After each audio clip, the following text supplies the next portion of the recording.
為什麼中國主子不如英國主子？鍾祖康，過去3年多在海外生活的日子，無數外國人，當中包括新聞工作者、專業人士、政界人士、商人等等，到一般平民，最常問我的一個問題就是：香港在被中共收回之後有何轉變？這樣的問題出現了過百次，我也回答了過百次，每次我都會說，若在政治方面，最大的分別是97後的中國主子遠不及97前的英國主子誠實。論香港政治的民主成分，除了最後一任港督彭定康通過了擴大功能团體的投票權，從而給香港帶來多一點點民主之外，97前後的民主發展相差不遠。那時港督或者現在的特首都是由主子國所一手包办，也就是那時的英國或现实的中国，香港一般平民是絕對无权過問的。英國主子誠實得多。不過雖然英國主子跟中國主子同樣是剝奪了香港人普選港督或特首的權利，但兩者在實際處理手法上卻有天淵之別。英國主子從來都是坦白表明港督是委任的，但中國主子卻從一開始投入了驚人的人力物力，炮製出一個個假選舉大秀來，然後就向全世界宣布香港特首是香港人選出來的，並說這是英國人管制100多年來也沒有做到的事情，並從而結論說香港人終於當家作主了。中國主子甚至還說要以此向已經享有普選的台灣人民起示範作用。當局若把多年來耗費於這假選舉的資源轉而用於救濟香港的窮人，相信香港幾千個像狗一樣匍匐於籠屋的農民都可以得到安置了。中國人的資源往往就是為了弄虛作假而被這樣糟蹋掉。除了形式較中國主子坦蕩的多之外，英國主子拒絕給香港人民主，主因之一正是中国政府不容許香港人有民主。國力日薄西山的英國只好向魔鬼就範，並因而打破英國在撤出所有殖民地時均開放民主的慣例，被迫破例引進符合中共要求極其畸形的反民主選舉制度和投票方法。相反，中國主子是否在香港推行民主，並不受制于任何其他国家。在世界上所有国家之中，会反对香港推行民主、普選特首和立法機關的國家，除了中國之外，不可能還有第二個。因此，在開放香港民主的問題上，中國主子不像那時受制於中國政府的英國主子那樣，是握有自主權的。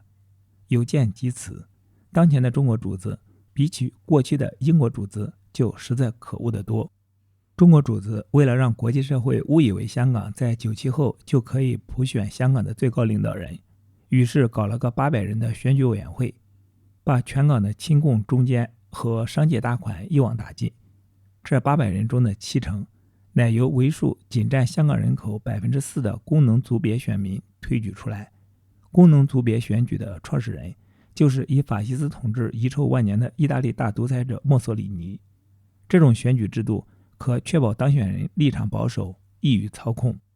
但港京當局依然不放心，因此投票方法採用極受爭議的全額聯計法。全額聯計法在健全民主選舉中早已經被拋棄，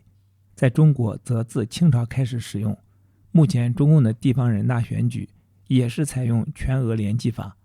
這一絞盡腦汁的精密安排，都是為了確保或推舉出來的選委具備持久而穩定的可馴服性和可利用性，為中國主子所钦點的人選蓋個橡皮圖章。所以整個活動的最大特色是選舉的結果必於選舉之前就已經鐵定了，並且黨會事先以高調昭示於香港民眾，不容有半點誤讀妄想。所謂選舉只是一個事後補充的例行公事，所以這不是選舉，只是選擇，而且是黨的選擇。但為了讓這黨的選擇看似民主國家的選舉，港京當局費盡心思臨摹民主國家的選舉做法，比如成立選舉辦公室，招聘選舉職員，聘用公關公司，搞選舉籌款，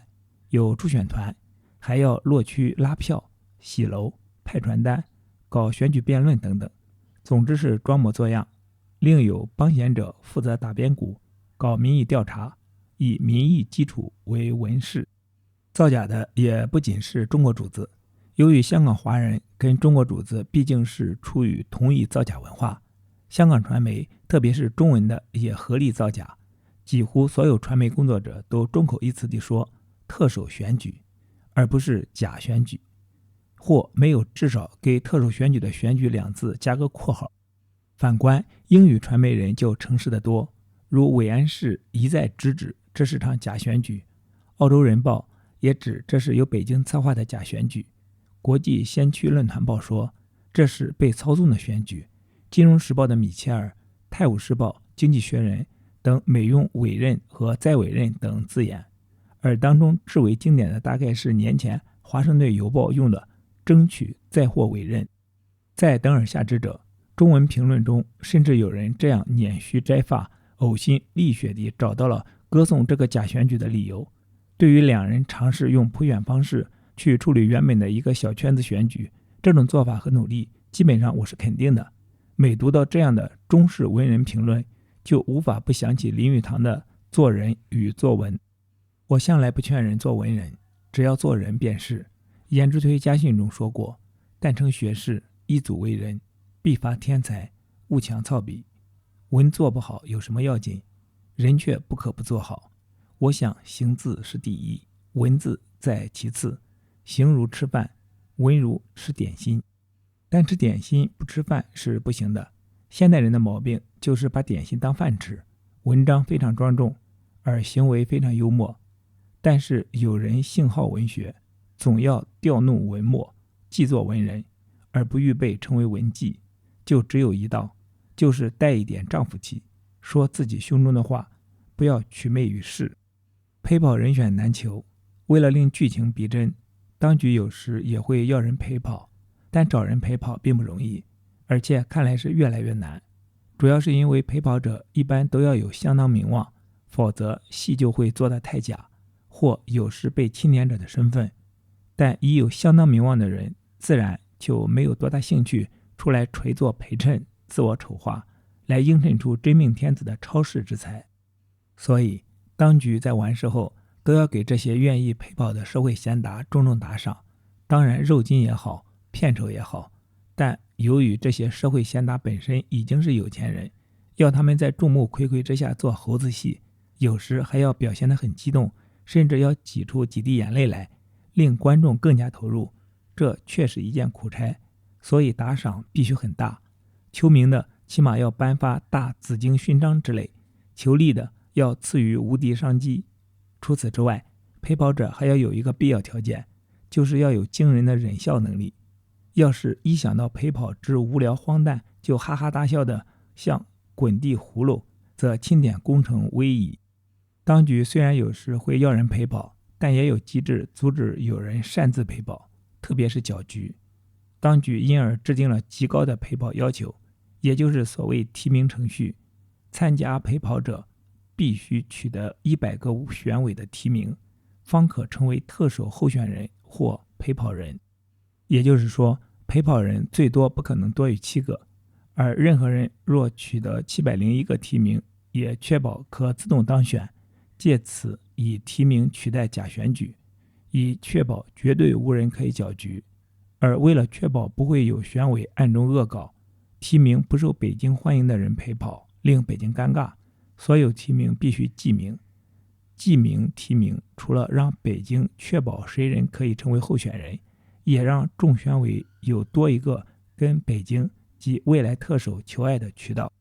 這次中共放生梁家傑，讓他取得足夠提名成為陪跑人，主因是梁家傑不但完全沒有能力威脅曾蔭權，而且最為難得的是，他是來自民主派的陪跑人，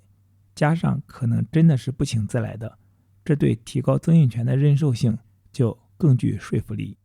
基於人有天真無邪的自由，我不敢如某些人那樣說梁家傑明知毫無勝出希望都參選，是中共的臥底，純為曾蔭權抬轎而來。但我敢肯定，完事後北京不但不會虧待梁家傑，甚至可能會異常禮待，令梁家傑感動得熱淚盈眶。特別是在陪跑人日益短缺的情況下，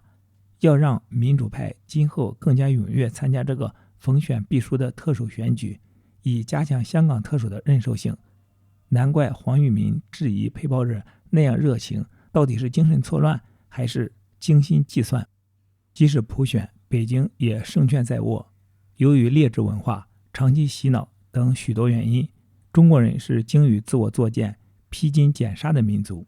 你若放手讓他們自己做主，按理他們是會棄民主而取獨裁，或者是棄小獨裁的而取大獨裁的。前港督杨慕琦在2次大戰後想給香港人民主，在当时英國工黨政府的民主作風下，事事垂詢香港人，果然被華人所拒而失敗。而保守黨政府下的彭定康以強硬手腕向香港人推行民主，則得以成功。满清初年一再要求汉人婦女放腳，但由于措施温和，最後就不了了之。到民国初年，政府以高压強制女要放腳，男要簡便，中國人才萬分不願意地就範。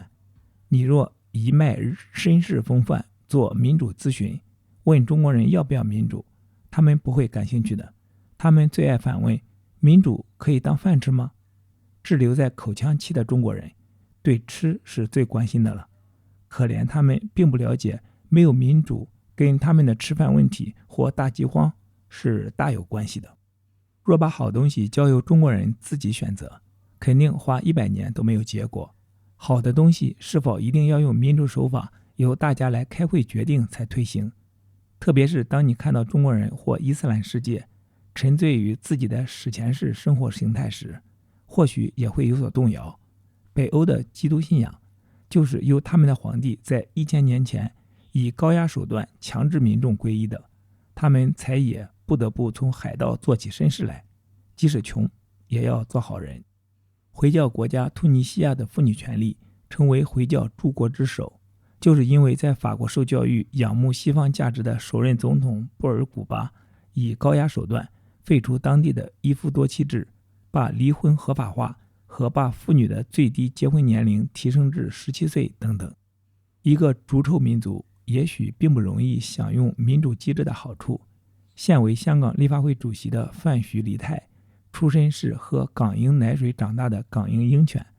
但臨近9期卻突然愛國，一變而為愛國急先鋒，全力壓制民主人權發展，作風彪悍，雖被斥為香港江青，亦不以為恥，誠屬寡廉鮮恥之楷模。此物在任何文明國家都必受唾棄，或要遁跡山林。但在香港居然可以越爬越高，成為立法會主席有年。而最為令人震驚的是，此物居然確有強大的民意基礎。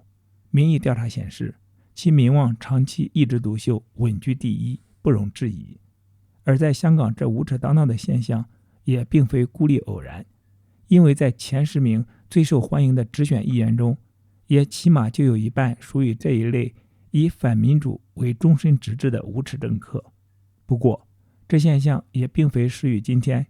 魯迅早在80年前就已經這樣罵中國人。大約國民如此，是絕不會有好的政府的。好的政府或者反而容易倒，也不會有好的議員的。現在常有人罵議員，說他們收賄、無情操、趨炎附勢、自私自利，但大多數的國民豈非正是如此的麼？這類的議員其實卻是國民的代表。所以北京若真的馬上在香港推行普選，按理是勝券在握的，但還是不放心，要勞師動眾搞假選舉大秀。即使一些已經開化的香港人對民主派有好感，也會由於持有物業、股票或一大盤生意，怕香港因中共發電而動盪，怕中國主子和港京走卒公報私仇，而寧願得罪君子。特別是經過亞洲金融風暴的10年浩劫死去活來之後，香港人更加潔身自愛，更加愛惜原來並非必然的奴才待遇。原載於2007年3月《開放》雜誌。